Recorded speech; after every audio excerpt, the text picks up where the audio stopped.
Ladies and gentlemen, welcome to the inaugural episode of Stories Around Azeroth with myself, Pete, Titans Creed Nevercoat, and joining me as the fabulous co-host is one Mr. Frazley, the greatest gnome that Azeroth has ever known. How are you doing, sir? Wow, thank you. That is a very big compliment, and it humbles me. I mean, I feel so small, not just because I'm a gnome. Small in stature, but large in heart, my friend. Oh, wow. I'm blushing. And that's not just because I'm mystical at Pigment. It's good to be here. Thank you very much. So yes, this is Stories Around Azeroth. Basically, we are going to talk about what we've done in the glorious world of Warcraft itself. We both play a lot. Some would say too much.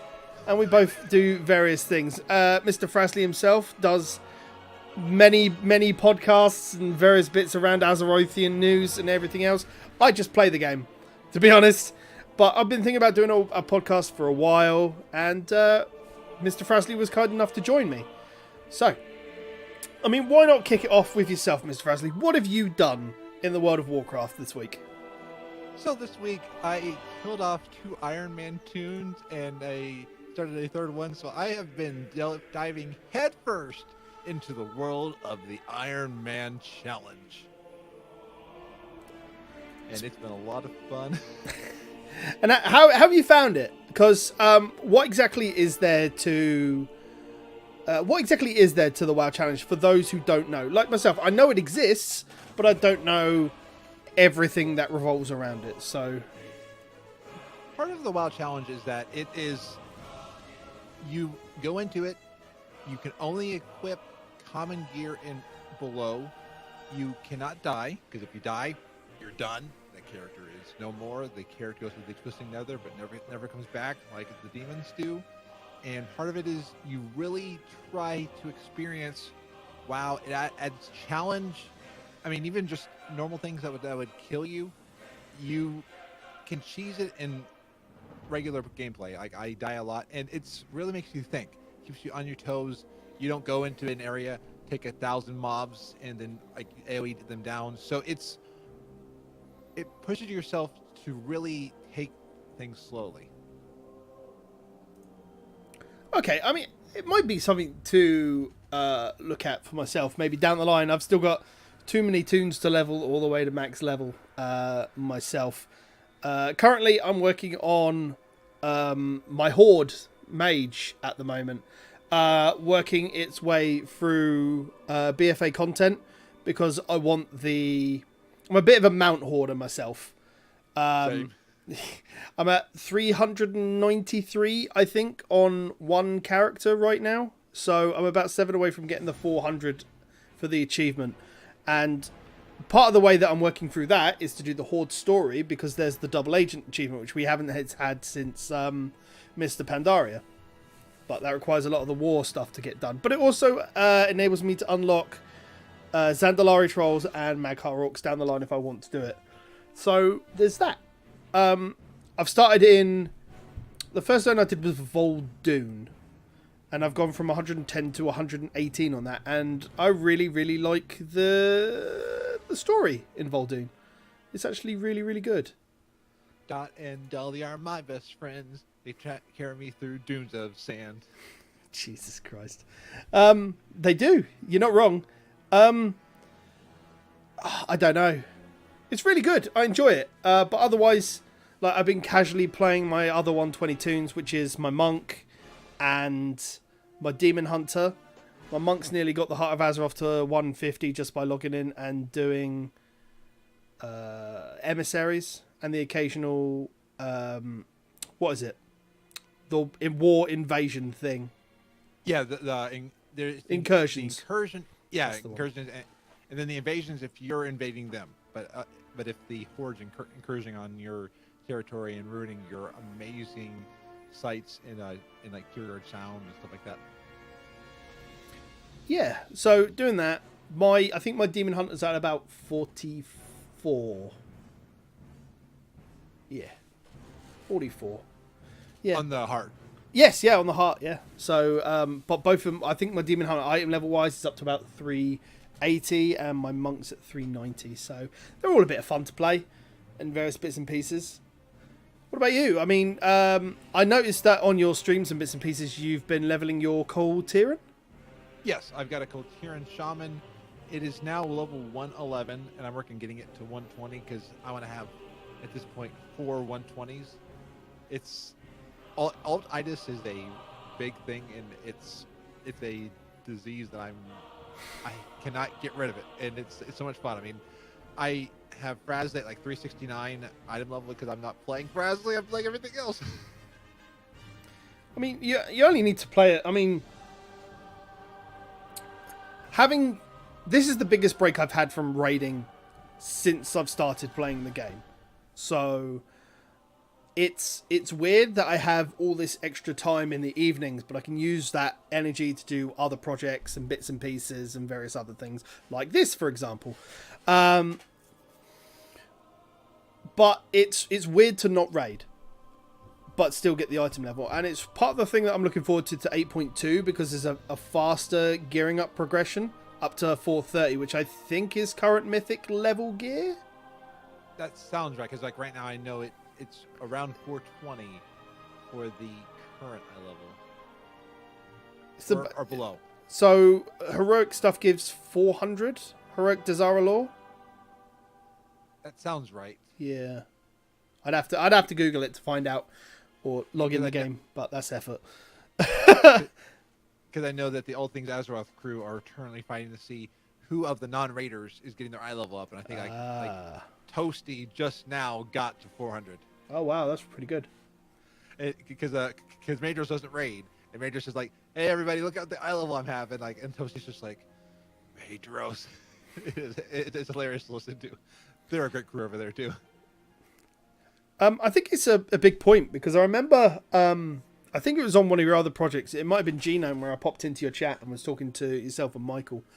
And he told me off that if I get to eye level 400 without stepping in the current raid, he wouldn't be happy, because he's you can tell where this idealism has come from, because that's the same.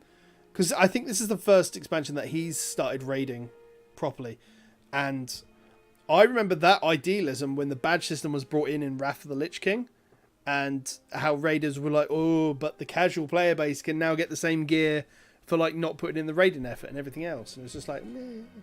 You know, it's swings and roundabouts sometimes. Yeah. So, and I've always thought it was interesting that raiding is a pedestal that I'm of the opinion that you should be able to play however you want, because some people love raiding, some people aren't loving raiding, some people aren't good at raiding. I mean, I think right now I don't have the time and energy to put in all the stuff that they need for raiding. So, of course, I'm talking from my casual seat, but I think it would be nice if everybody could get the gear wherever they want. Now, that's gonna cause a lot of wars in the forums and stuff like that.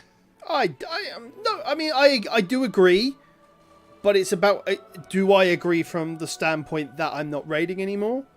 But then, even though I have those ults, it's nice to get up to that level of gear. My only problem is that the eye level barrier is too hard to break through. Like, unless you're on a time walking week, and then you can just go buy, say, 350 gear and instantly just break through to that 350 cap, and then it exponentially just gets better. But once you hit 120 with a fresh tune, if it's not a time walking week with no coins, you're hitting that pedestal where it's just hard to do anything. You know, unless you get lucky with the RNG pieces. It's part of the reason why I like the badge system. And I don't know. I don't want to rag on BFA too much, because I think at the end of BFA, it will be classified as a decent expansion. Not definitely good or anything else, because it's obviously had its stumbling blocks and everything else. But I think people will call it a decent expansion by the end of it, because then you'll be able to see it from what it has. You know, that whole system that's there. Yeah, and I think one of the things I've been hearing, and I agree with it, there's too much FOMO.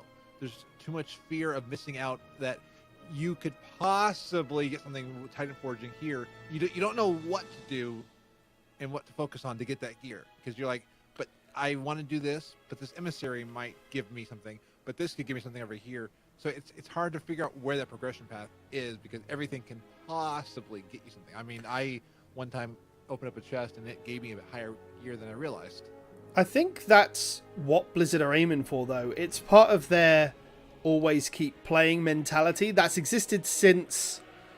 Well, it began back in Wrath with daily quests, but obviously world quests were the way to get past the daily quest, but on a rotative cycle of once every 24 hours, so you keep logging in when you're free, and you do it without sake of missing out there.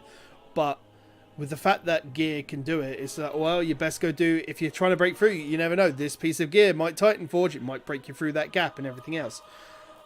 I just think that they should remove the lower gap and let people enter into world quests to do that level of gear regardless of what it hits. Because I'm item level 390 on the monk, I'm only going to get a 385 Azeroth piece, but it's going to be a breeze to do that world quest for minimal effort, for minimal reward.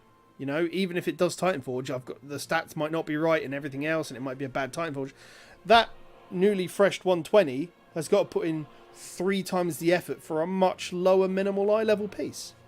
Like, yeah, I have a massive, great big problem with the way alts work and how alt unfriendly the game has been for the longest time. But that's a project I've been working on for the longest time. It's basically the idea that I've always had has been.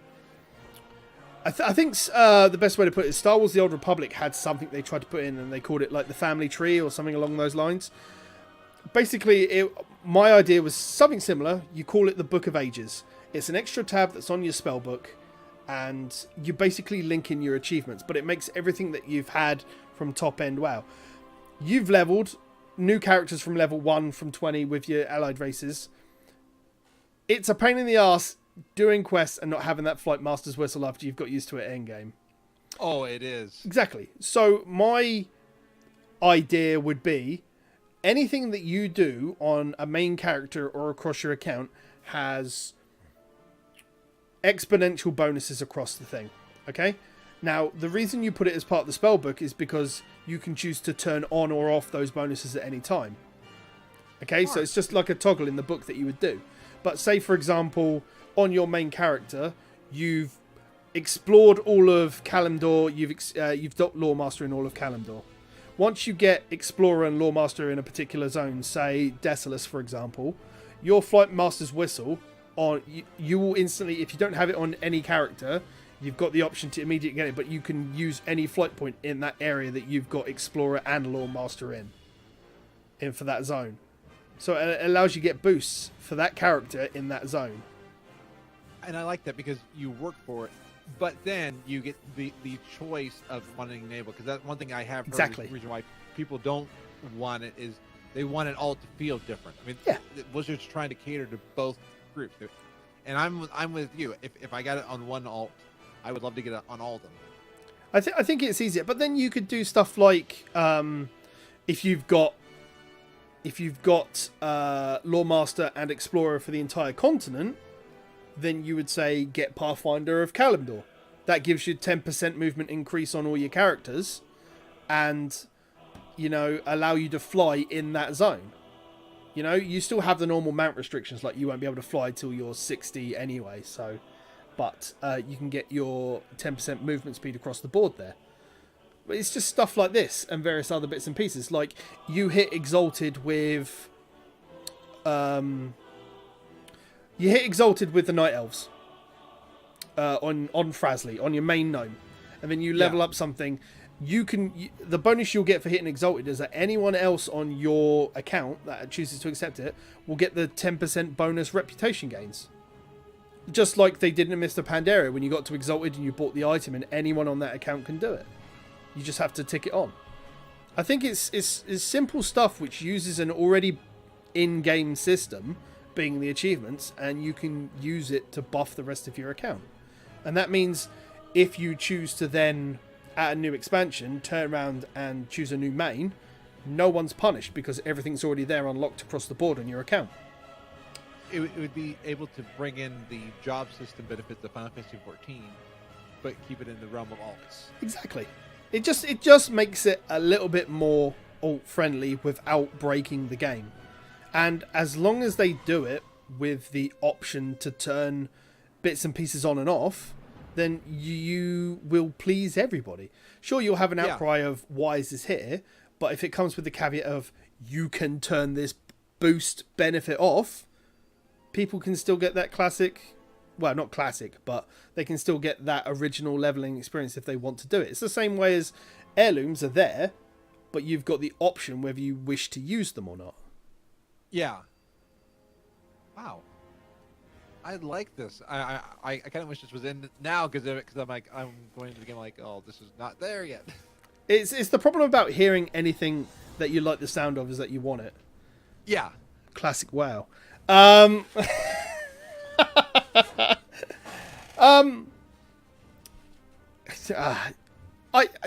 an idea that I've had in my brain for the longest time, and I've only really had it since, I want to say Legion, because Legion was the time that I really pushed having 110 in every class, because the quest and the class fantasy was back in the game with those class halls, and I'll say original stories, but a lot of them overlapped, like the priest and the paladin ones and various bits and pieces.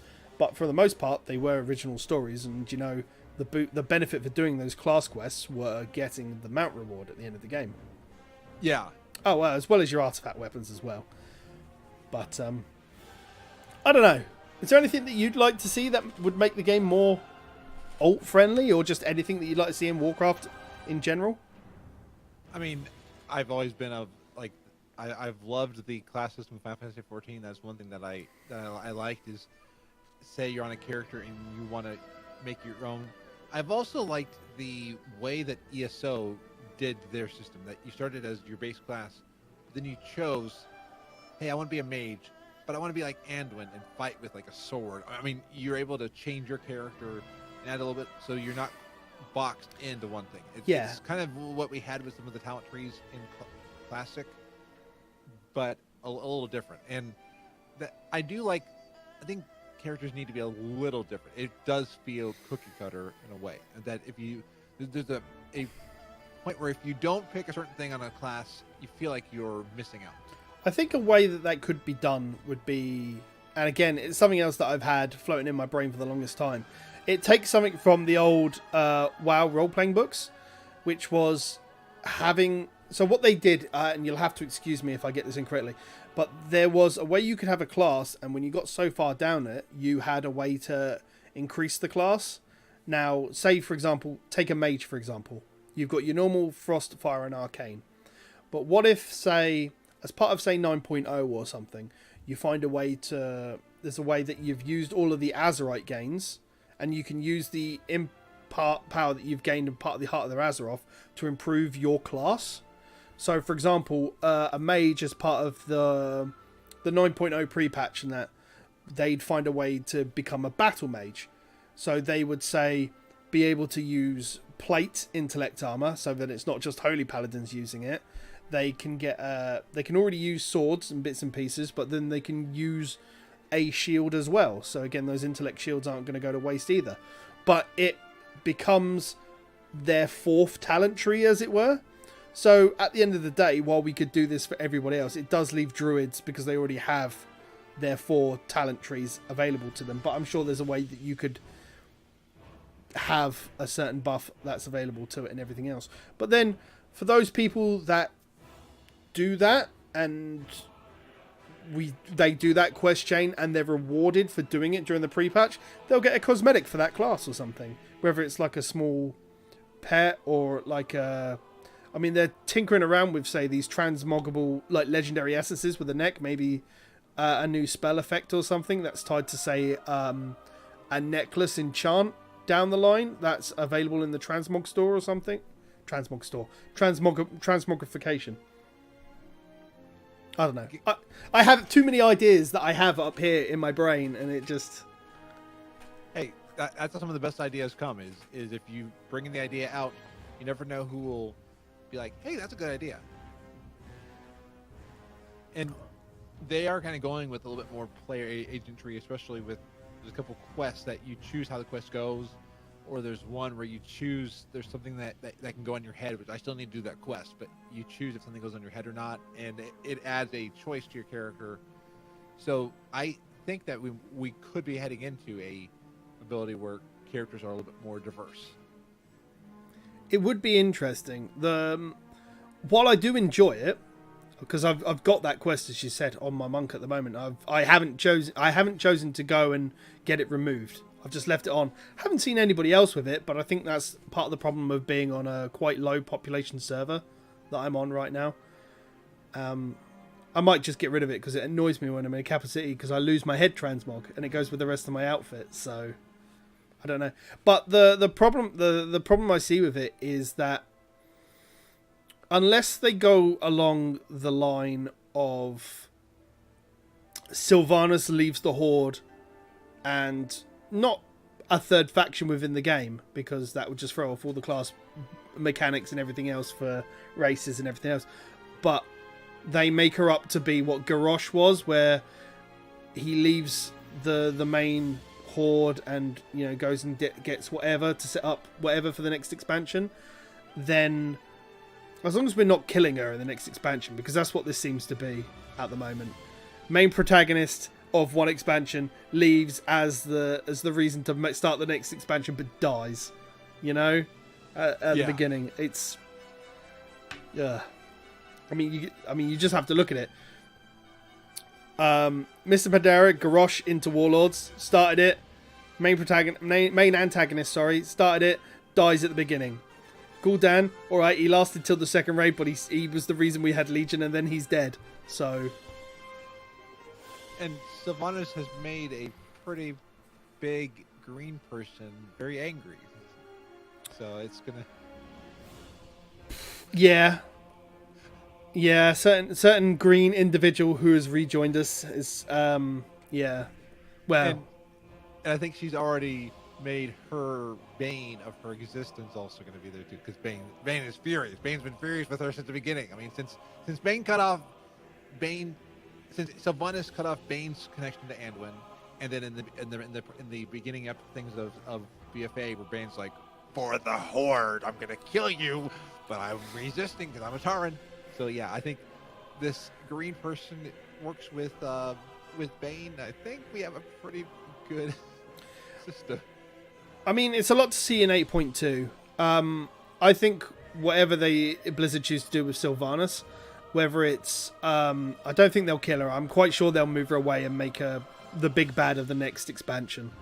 But I think they'll make Bane the next war chief. Well, because no, go ahead. What they could do with Sylvanas, instead of killing her, she is being influenced by something. I think we've seen the whole way in BFA that Sylvanas is being influenced by something.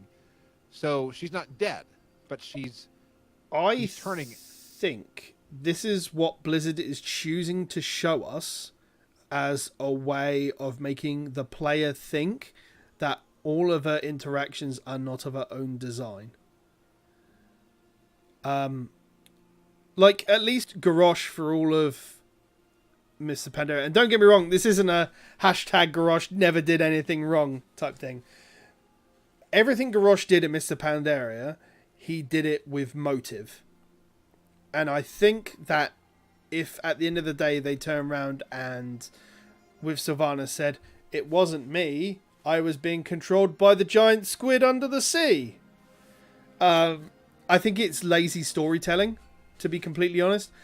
And you can tell that Blizzard are trying to weave in a way of saying that we don't know what's going on. Like, with this whole thing of where you talk to Bon Samdi, you talk to the Lich King, and they don't know what's going on. And then there's the recent thing where she gets given the dagger, and it's like, this dagger with no power, but N'Zoth told the player to leave it there because it has a further use, and that drives him to Ashara. Yes, okay, there may be some inklings of, if you go to Ashara, like, Nazjatar, things are going to happen. Yeah, there could be subtle thoughts. I'm quite sure that Sylvanas is quite the tactician. Just look at Warcraft 3, at how much of a tactician she was. She knew where to fight Arthas at the defense of Silvermoon. She knew when to pull back. And then even regardless of the retcons that have happened with her story, you only have to see how she played the Dreadlords at the beginning of Sylvanas' story to see how much of a tactician, how further ahead she thinks. I'm quite sure they won't pull her. She was being controlled, or she's being influenced. I don't know what you think. Yeah, because you are right that she's smarter than that. I mean, and I agree. She's never been a dumb warchief. I mean, she's never been a dumb leader of the Forsaken. It's interesting. I mean, we definitely have to see where the story goes, and I'm sure there's something at the end of 8.2 that we haven't seen yet, to be quite honest. I don't know. I think there's more story to be told right now. I'm looking forward to 8.2 coming out on live. Everything I've seen so far makes me think that people are taking the essences a little bit out of context, seeing as they're using the high-end essences in the neck. But I think that's why on the recent PTR wipe there was a whole character wipe and no essence available to purchase, because the testing is going to be without those essences, because nobody's going to have a max tier essence at the beginning of the game when they log in at 8.2. So I don't know. 8.2 is going to bring some fun stuff. Yeah, especially like Mechagon. But I don't know. Mechagon's going to be fun. I'm going to enjoy talking about Mechagon when I'm there. You're going to love Mechagon, especially if we get Mecha Gnomes as an allied race or something. Yes, though I'm still also hoping for Volpira, because I've got friends who like Volpira, and I think Volpira are cool, but Volpira's we're going to go Horde, so... Look, I'm happy with Volpira going Horde if it means we get Sethrak on the Alliance, you know? Ooh, yes. And I could see them slithering their way into the... and that would be one of... Are they the ones that don't have feet, or they do have feet? Sethrak are the snakes. Okay, yes. The snake I don't remember if they walked, because I know Naga don't have feet. Naga don't have feet, no, except for the brutes. Okay. But my problem is that if we do get new allied races towards the end of that patch, I really hope we don't get Mechanomes, but I think if we do, we're going to get the Jinyu from the new island. And even Mechanomes, what I see them being are like, you know how like Blood Elves can now get like different things? I see them being an option for gnomes. I don't see them as their own race. I would appreciate that more than them being an allied race on their own, to be completely honest. Just as an extra customization option, like unlocking the Night Warrior eyes for Tyrande. Like, yeah, get to Exalted with the Mechanomes Alliance, have a purchasable item that allows for gnome extra customization options for the gnomes to be Mechanomes. I'd like that. I think that's really good. And it would fit more with the class fantasy that a lot of these gnomes, because the Curse of Flesh made them fleshy, that they want to return back to their more mechanized state. So it fits more than like the Void Elves and stuff like that who were that. I think after you, no, keep going. It does also open up undead who want to become light undead, or that could be opening up into sub races, because we did hear that idea, not ally races, but like races underneath the races. Yes, yeah, that was one of the original ideas with the allied stuff, wasn't it? And everybody was like, well, dwarves have got all the earthen, they've got like the wild hammers with the extra locks and everything else, and all these extra customization options, which, to be fair, could be quite easily implemented with, say, like a quest line or something else, or just to unlock extra customization options. Yeah. I think the next step that we're probably going to see is more neutral-based allied races. I don't know where they would go with that. I think Volpira on either side would possibly be the best way we could see that. But, like Pandaren are. Like Pandaren are, but the Alliance have had no real connection to the Volpira. Even when we've gone over there, there's nothing to do with them. So, yeah. I don't know. I think we should talk about some classic. Classic news is the new hotness this week with the PTR open, isn't it? Absolutely. It's like everywhere that I go, and I got friends who are just like burning down like DMs about like different things, like they're excited for this and this, and I think I've we had like 20 interviews. It seems like from different things. Yeah, all the really big sites around the world have had a chance because I think there was a classic influencer summit or something. Yeah, and they brought in a lot of the big people who have been doing things, and smartly so. Blizzard's been giving out classic beta to the people who can build up the hype. So the ones you can test, but also just like every beta, the people I'm seeing who got the classic beta are the smart ones to get it. I mean, like Countdown to Classic. They've been working on it for over 100 episodes on classic alone, and they got a beta. So I'm like, smart Blizzard. Absolutely. Like, give it to the people who are really invested in the classic as a game itself. There are a lot of the big content creators have got into the beta straight away as well. These are people who have played the game just like yourself and I have played since classic. I don't have that much of a personal feeling towards classic. It's definitely something. Would I play it myself? Possibly as something in between content on live, I think. And I think Blizzard knows that. I think we'll see the population for Classic be really high on launch. And I think that it will, once people realise, and a good thing to say is an article you linked to me earlier on about what Wowhead put up about the not a bug list. Yes. The this isn't a bug in Classic, which I found was really interesting because it's like people don't realise what is actually what Classic was. And that's to be fair. The game's been out 15 years now. Yeah. I mean, I've got a good analogy of even this week. I tried playing Cuphead. I only lasted 30 minutes. I'm playing in the future, but I wanted to try what it was. I could not get past 3 levels. And I was like, this is not the game for me right now. Bye, Cuphead. Yeah. I don't know. I don't think I could go back to a game where it takes 3 hours to hit level 10. Now, don't get me wrong. There's probably a ton of people. There is a ton of people that are interested in that, you know? But I think a large part of Classic's player base, because we're in a different time than when we were 15 years ago. 15 years ago, we didn't have YouTube to the scale it was. We didn't have Twitch to the scale it was. There were a couple of sites. We had Warcraft movies as the upload for people who wanted to make videos. People who got invested in the game made PvP videos. They made PvE videos, raid videos, everything else. People kiting Chandra's Feathermoon all the way from to Orgrimmar and everything else. And I think we're now at a point where we're going to see people join Classic servers as a way to attempt to play with their favorite influencer, content creator, and everything else.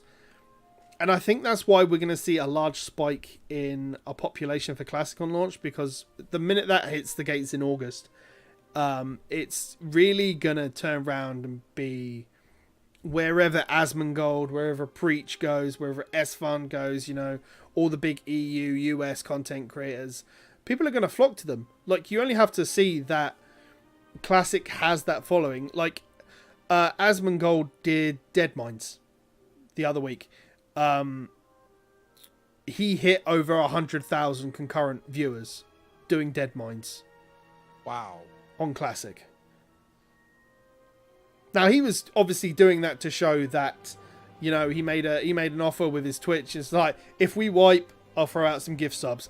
They did all of Dead Mines. They didn't wipe, and he got like loads of gift subs in there, and everything else. Good on him. He's been really hyped for Classic, as well as S-Fund and everybody else who played on that time, and they want what they call that challenge back and everything else.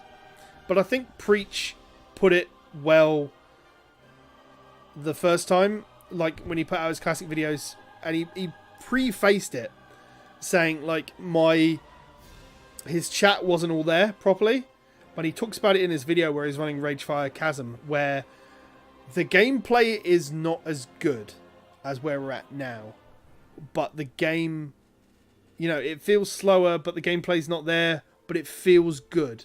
It feels good being in Classic where stuff is a little bit harder. You're not at that risk of dying, which is why you have stuff like WoW challenges. Yeah, because with how easy the game got, there wanted to be a challenge for it. And that's one thing I've been enjoying is I was playing the Iron, like I forgot that I sometimes will take leveling just like that because it's just another level. I'm loving every level I get. I'm taking it seriously, and there is that feel with classic. The only thing that I'm struggling because I'm trying to think like, why did I love vanilla? It was a new thing, something that I had no. And I'm thinking through like all the things that I will lose. Like I'll lose that universal mount list. I'm thinking from the things that the quality of life things that when I came back to WoW in Legion, I was like, whoa, this is cool. I wanted that, they did that. I wanted that, they did that. I mean, things that we were speculating back in vanilla that what if WoW did it, they brought it in. Of course, they made the game simpler. But even if you listen to an interview that I've heard with some of the former developers, if WoW had not done that, they would have not been able to get the sub numbers to where they were. And because you have your hardcore base, but you need also the casuals to get that number up. You need the people that want to do that to get there, because not everybody can play Sekiro. I mean, I was looking at that game and I don't want to kid myself. At some point, I want to play it, but I don't want to spend $60 and get frustrated. Yeah, you're not wrong. There are people that don't. It's hard to say that don't want the challenge. The game has changed from when I played it. It has to. When World of Warcraft came out 15 years ago, I was 19. I had way more free time on my hands to play that game. I had way more time to invest. I came from Final Fantasy 11 and turned around and went, I want a game where I can play and my playtime is not dictated by how available other people are. You know, I want something that I can enjoy my surroundings, because I'm a big Final Fantasy nerd. I went to Distant Worlds the other day up in London. Like, I'm jealous. It was really good. I've got loads of pictures on my phone that I need to upload at some point, but it was really good. But I enjoyed it. I enjoyed Final Fantasy 11. I enjoyed the setting. I just didn't enjoy the fact that past level 8 to 10, in order to do any leveling in the outside world, unless you wanted to go and literally farm rabbits in the backyard and get minimal XP, you had to group as a party. But you got bigger XP bonuses for killing multiple mobs in succession. You got there was ability to do combos, so if two mages cast Blizzard at the same time, it would become Blizzara and that sort of bits and pieces. It was good and it built you up, and you know, you were always a party group, but you were always at the mercy of if anybody else was free to make a group. You know? Yeah. Now, I never really got past level 18 because it was at that point where I was just like, I need something, because I couldn't just log on and do 2 to 5 levels, you know, on whatever class I was leveling at the time. You essentially just do your single player stuff and then you're like, well, I'm at the same point again. So I came to WoW. I enjoyed it. I found my first guild just by wanting to just do a dungeon. I know. I left Final Fantasy to play for a single player experience and ended up doing group content, and I ended up doing raiding for 15 years. Yeah, but it's the difference. You're more invested in the game, and I've been invested in Warcraft. I've got a whole cupboard full of Blizzard stuff over there. It's about collector's editions, Overwatch, books, novels, everything else. It's all in there. I've got a fucking Nightmare Dragon plush over there. You know? Nice. Yes. I'm surrounded by posters as well. I like the game. You know, I got invested in it and the lore and everything else. But do I want to go back to that, knowing full well that the people I would play with now definitely aren't going to go back and do it? True, there's the ability to make new friends, and there's always going to be, because we've got the same Battle.net infrastructure with the friends group, so I can talk to friends on live at the same time. But do I want to go back to that? Do I want to go back to a time where if I have 3 hours spare, I can't dip through all of my ults, do my world quests, and be done for the day? Instead, I do 3 hours to get 10 levels from 1 to 10, or 3 hours to get 2 levels maybe higher up. 3 hours to spend grinding for gear to do the end game. I don't have the same sort of time where I can spend days and days just doing that. I'm not Yeah, sure it's for me, but it might be for other people. Yeah, I'm the same way. Like, I might have had more time if I wasn't doing content creation, but content creation has been one of my favorite things. I am looking at one thing on this not a bug list that is just making me go like, oh. So, NPCs which offer multiple quests may inconsistently display them as a dot or question mark on the available quest list. They were inconsistent in 1.12, and we've reproduced the exact same inconsistency they had back then. I love the quality of life fixes that they've done in WoW, and that alone is one thing I'm just like, are we trying to like go back? Yeah, are we trying to go back? Things that were tech issues, fix it. That's where. But that's the thing. At what point do you turn around and go, this is classic, but we've made these changes? That is true, and because there's already been a few things like the mail system. There's a few things already that they've changed to be 8.1 ish. Well, you've got to remember that the game is working on the 8.1.5 framework. It's just using the classic server infrastructure, like the classic server building, but on the 8.15.5 infrastructure. That's why that's why they worked out the way to integrate it and everything else. That's why we've got the friends list, which will be able to use Battle.net friends and everything else, so we can talk to people on the live game and everything else. But you're not going to have your mount system.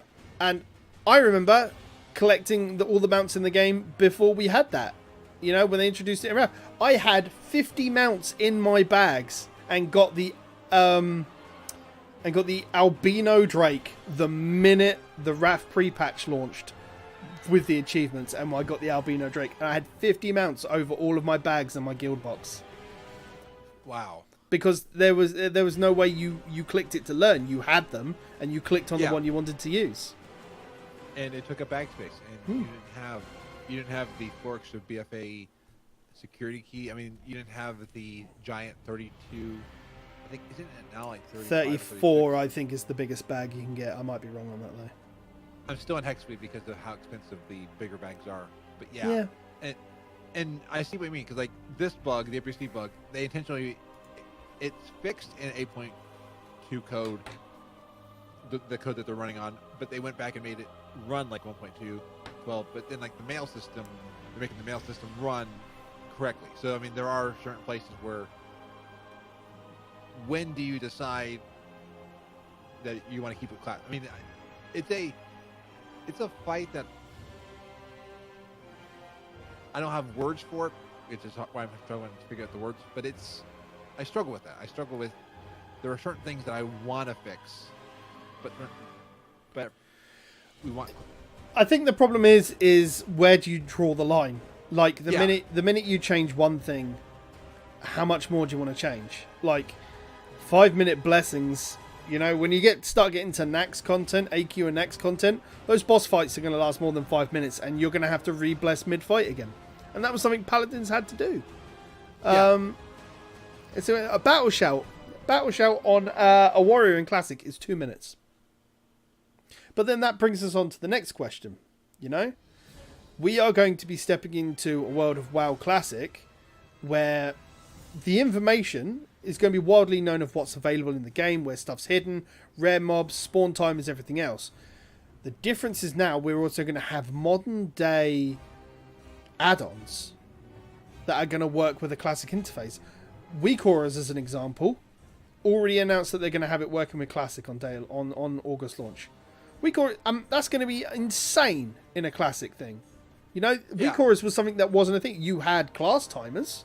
You know, you had a whole list down the side of your screen of all of your buffs and everything else, because it was just easier to see when stuff would run out. Are we going to get Elf UI?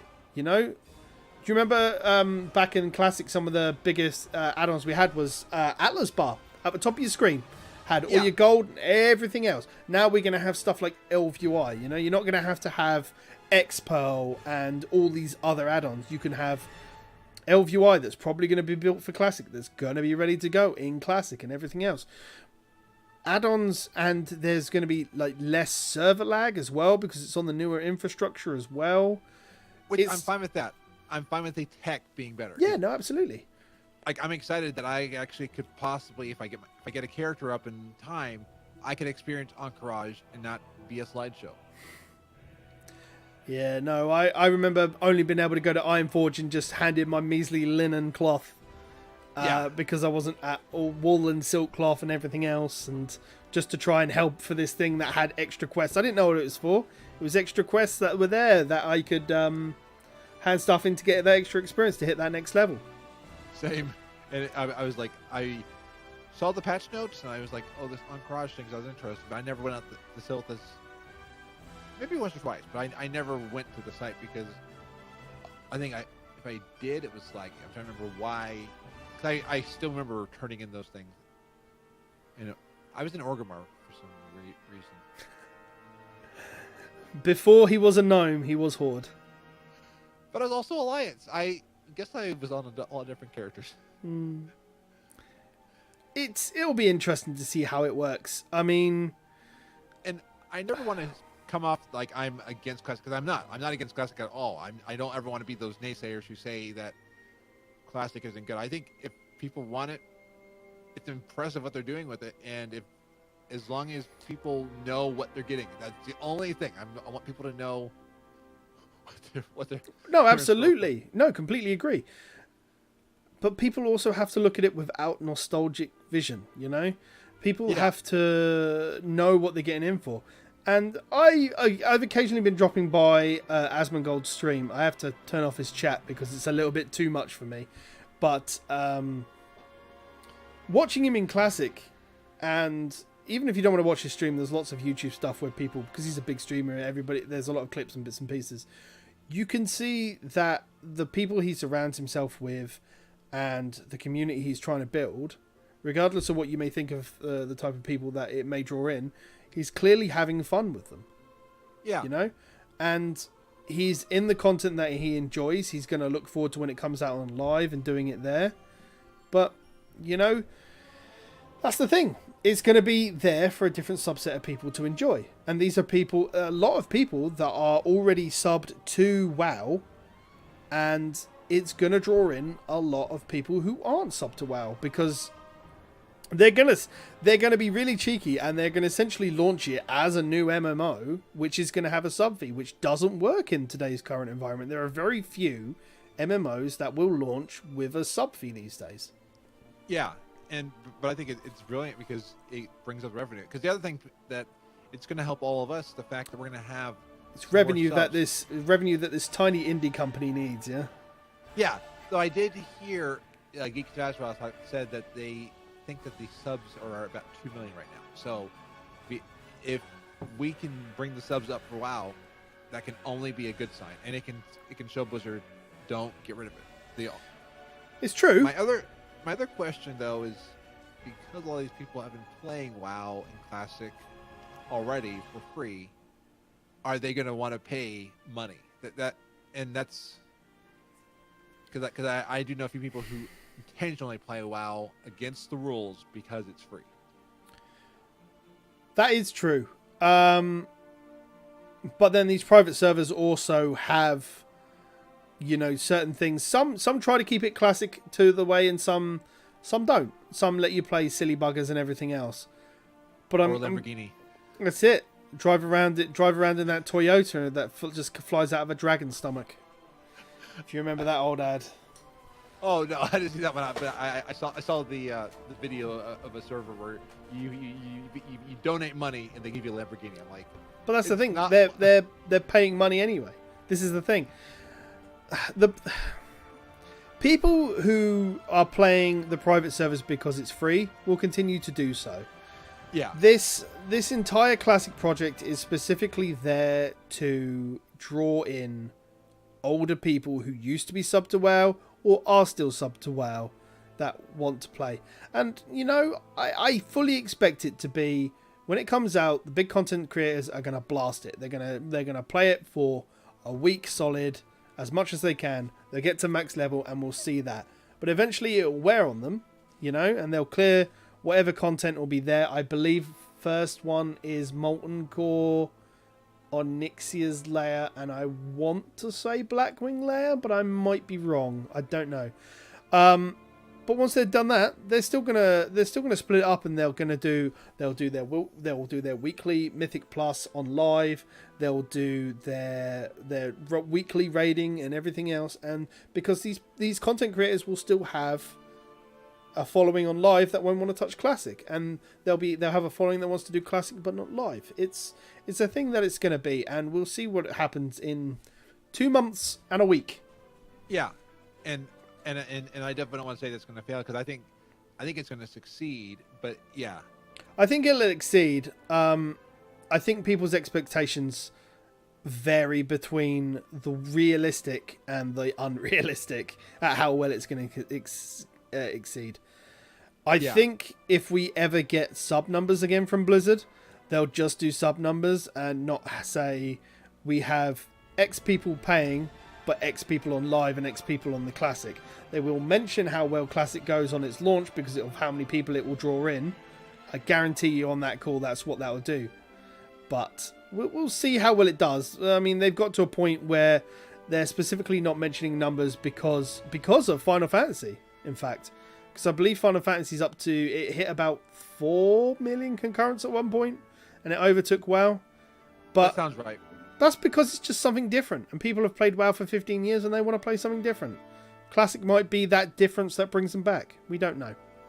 Yeah, but, and I think it's also smart to not turn it into us versus them. So I think if they were to keep it as just the World of Warcraft umbrella, because even in the marketing for Classic, it's like, hey, go back and relive some of these things you can't relive now. So they're brilliantly saying, we're giving you the choice to play what you want, how you want, but they're not saying that one's better than the other. And I think that's the best approach. Absolutely. I completely agree with that. But I think we're about the end of our first episode. It's been a really quick hour or so. So Mr. Frazley, for those people who don't know you and where they can find you, where do you stream? Where do you tweet? Go through the list. Let people know. So I stream on twitch.tv/FrazleyS. That's Frazley, S as in like sound, or S as in like sweet. And I am on Twitch at Frazleytastic. And then if you want to hear me talk with different people around Azeroth every week, go to gnomepodcast.com. And I'll be here as well. I'll be here on the Stories Around Azeroth. Yeah. Good. I was like, I was sure I got the name right. It's brilliant stuff. Myself, I can be found at Titans Creed on Twitter. That's my main Twitter account. You can find me on Twitch at twitch.tv/Project Phoenix Productions. I can be found on the YouTube at youtube.com/Project Phoenix Productions, where this video will be every week on a Wednesday. Hopefully I'll have the podcast, the vocal podcast, out on the same day at the same time. Fingers crossed. I'm new to this business and we'll see how it goes. Worst comes to worst, the video will be up and the podcast will be shortly after. But yes, thank you very much to Frazley. We'll be back here on Twitch next Sunday night, and if you do miss it, we'll be on the YouTubes on Wednesday. Thank you very much for watching. Thank you very much to Mr. Frazley, who will be joining me again next week, with hopefully where we'll be able to join you with more stories around Azeroth. Thank you very much, ladies and gentlemen. Until next time, be awesome.